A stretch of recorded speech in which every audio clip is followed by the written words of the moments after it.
I've just failed my Ftmo challenge.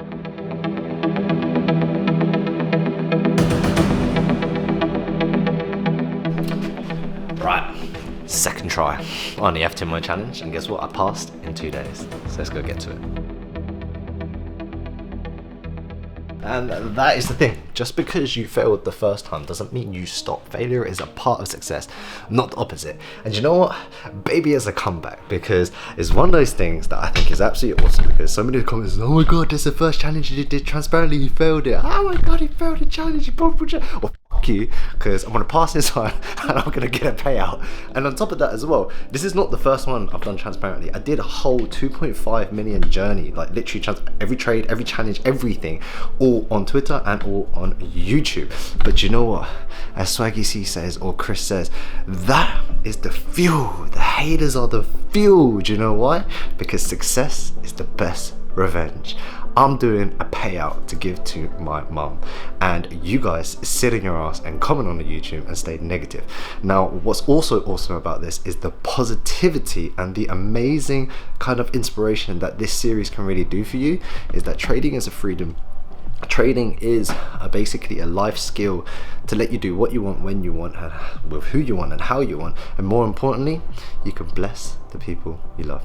So we passed phase 2 in 2 days, phase 1 in 2 days, and I've also kind of filmed this in the future, so I'll give you a little bit of a spoiler. I've also passed phase 2, so hell yeah. But don't worry, you'll see that in the next video. But in today, we're gonna go through the 2 trades that basically passed me on phase 1. I'm gonna go through the breakdown, go through the psychology, and go through every single step to help you understand what was going through my mind on this phase 1. So let's get to it. Okay, so this is TradeZilla, if you are used to it or not, and this was linked directly to the account, which is 8.2, 12.1 on that, and then that accumulated to was 20k. So 10% of the 200k challenge, and that's how I passed it. Then you can see 0.33 and 0.22. I just did 0.1 on those 2 days. And yeah, what we're going to do is go through the 2 trades. Here is the Ftmo dashboard. On the dashboard here, you can see those 2 trades, which exactly coincides because it was directly linked. The ratio of the statistics, which we can go through first, was quite interesting, because realistically I don't really normally go for such big RRs, but it was, you know, it goes back to where I failed on like 4 weeks, and there was quite a few things to learn. Is that at the end of the day, there was a lot of opportunity in the markets to capture a little bit of larger moves. And what did I say in the previous video when I said when I failed the first challenge was to walk away? And walking away basically just stops you from watching the monetary value. Walking away stops you from managing the trade. Walking away also lets the trade do its thing, let it, so be it hit stop loss or hit take profit, and it just gives it that room to breathe.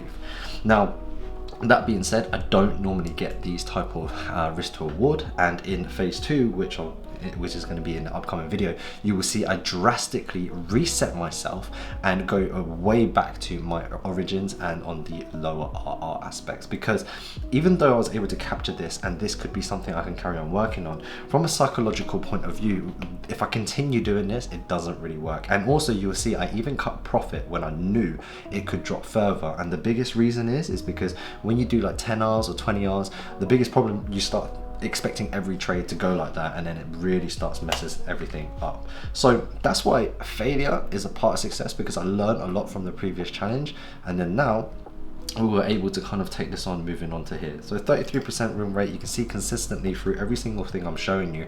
Also guys, if you wanted to get the Ftmo full journey and updates, there is a link in the description below where we are emailing every single 1, 2, 3, 4, the statements, the whole shebang, report card and everything on there as well.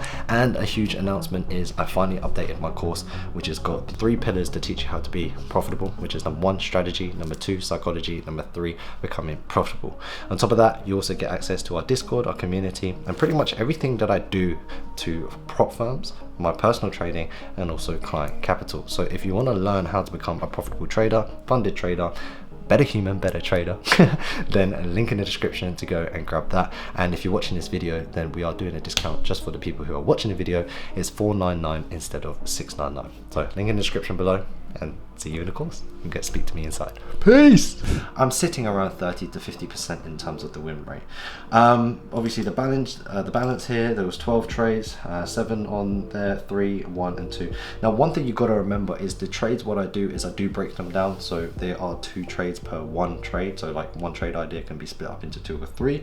It just really depends on my entry model. Now let's start off with the first trade. So the first trade we had was, let's go back here, is on the 5th of September. And what I'm going to do is, I found out on TradeZilla is a lot easier, is if we click onto here, we can click. So we tried DAX a few times for the short. We quickly decided that long wasn't really going to work later on for the second trade of the day.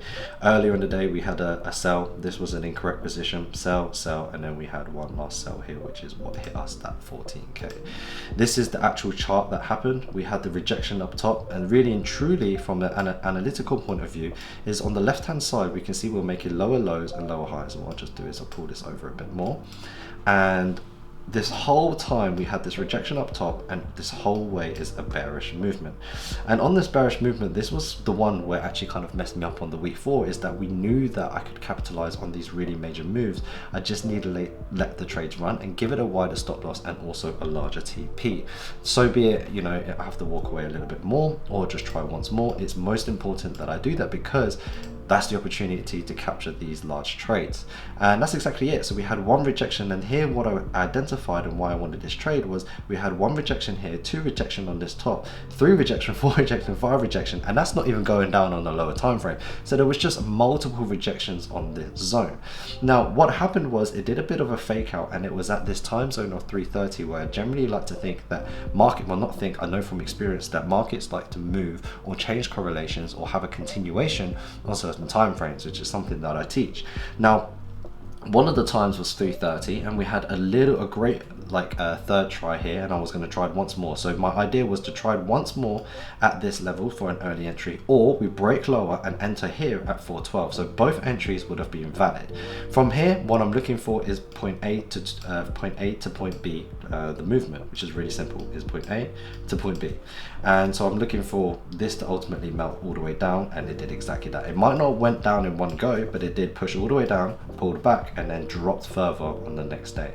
Now this is an example of where I was telling you that I generally thought this coming into the Tokyo high, meaning that it could come down into this next session here, but I wanted to exit to secure that profit, to put us in green, and not to chase too much of a crazy RR to set me over, or you know, maybe lose all the potential profits that I had.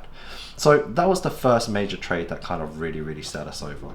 Now coming in onto the second day, what I did was same idea again. We had the sales. Not only did we have the sales, I secured a profit, and then also tried once more, so that whatever the second try would be, it would be kind of a break even day. Now this was the other trade. So we, in this case, in this scenario, this was a much better trade, much better setup, and much better patience, because this was exactly the same as yesterday's trade. And throughout the whole week 1, week 2, week 3, and week 4, if you want to go back and look at it, every trade has been pretty much the same. The only one that wasn't the same was yesterday, and that was taken from a different strategy. And that was just more of the BRE strategy, and then we had the confirmation of pattern A. But everything else, all pattern A. And this one, pattern A. And what it was is yesterday we had, so if I show you the correlation, we basically we entered early here, then it broke down, so the entry would have been better here, so below this zone. Well, we did exactly that here on the day after. We waited for this to push on this zone, then we entered, and then we went from point A to B. It's as simple as that. And on top of that as well, yesterday, well, or the day before, that was the drop from point A to point B, flashed up, made a new lower low in the morning, flashed up into the MA again, and then dropped, and we're looking from point A to point B, and that's exactly what happened, and then we had that trade. So if I go back to the dashboard, we'll go onto here, and I click on this trade, just waiting for it to load. We go on to the 3 minutes, and then we change this to Heikin-Ashi. You can see, look, we broke that zone, had an entry on this pattern A, dropped, and then sold all the way at the bottom when it pushed all the way down. So it's as simple as that. So they're the 2 trades. Here is obviously my Ftmo analytics.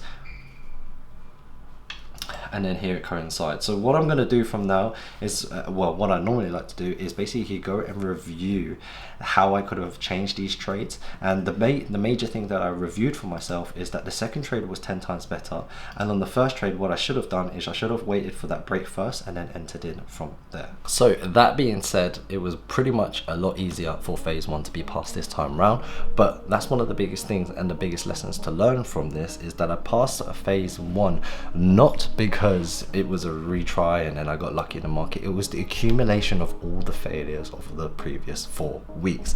And as much as I started this video as a bit of a joke to kind of say fuck you to the haters and all of that stuff, realistically what we really want to learn and what we really want to take away from this video is failure is a part of success. Failure is okay. What's wrong with failing? We should accept failure.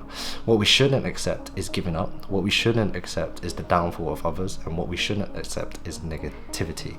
So that is why it is really, really imperative and important. What I said, it is you versus you and me versus me. Me doing this challenge, me doing this payout is all for me and my family and my mum, not for you, YouTube. As much as this series is adding so much value to you guys, it is for you guys to learn and earn, but the result in and in itself is for me. But on top of that, I'm giving you all of this stuff for free for you to go and take away and learn and earn yourself. So go, make yourself proud, make your family proud, and be the person you said you would be.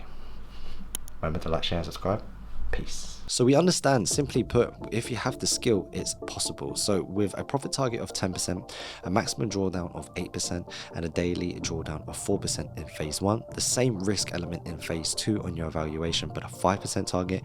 If you can do this and you can adhere to this guidance, you could be a evaluated funded trader, simulated trader as an overall, as people say in the current market. But with that being said, you can have up to 100% profit split on your first 10%. So that's an opportunity. It's great. It's something completely different in the market, and it makes sense. So if you do want to get involved, link in the description, and let's get back